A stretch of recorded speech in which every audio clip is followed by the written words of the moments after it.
በስመ አብ ወወልድ ወመንፈስ ቅዱስ አሐዱ አምላክ አሜን። ማዕተብ እንታይ ማለት እዩ? ብናይ ግብጽ ድነበራ ማለት እዩ። ህዝቢ እስራኤል ኣብ ግብጽ ከለውሲ ንጉስ ፈርዖን ብዙሕ መጠንቀቅታታት መጾ ነይሩ ካብ እግዚአብሔር ተፈላለዩ ነቢያት ንኣብነት ከም ሙሴ ማለት እዩ። ሕጂ በኽሪ ውላድ ወስድ ቀዛፍ ሕማም ከይመፀ ከሎ ገንሸል ሕረድሞ ናይቲ ገንሸል ደም ኣብ ናሕሲ ልዳትካ መስቀል ግበረልሞ ተቀዛፍ መንፈስ ክመጽ ከሎስ ክሓልፎ እዩ ንቤት ካይልዎ። ተስፋ ኣዳም እንታይ ይብል ነይሩ? ፍቅሪ እምነት ህያውነት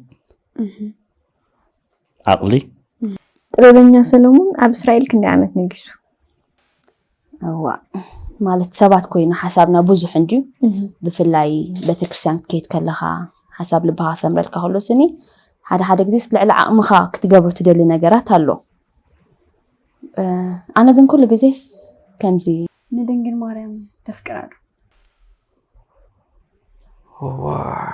ኣባህታ ግን ሲምፕል ይከረዳክ ማለት እዩ። ንዓይ ፐርሰናሊ ኣብ ነበዞ ሰማያት ትቀደስ ስምከ ትምጻእ መንግስትከ ወይኩን ፈቃድከ በከመ በሰማይ ከማሁ በምድር።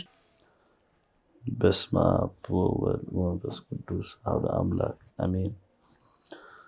ጸጋ ነሳይኔ ወሕይወት ረከብነ በኃይለ መስቀሉ ለኢየሱስ ክርስቶስ በኃይለ መስቀሉ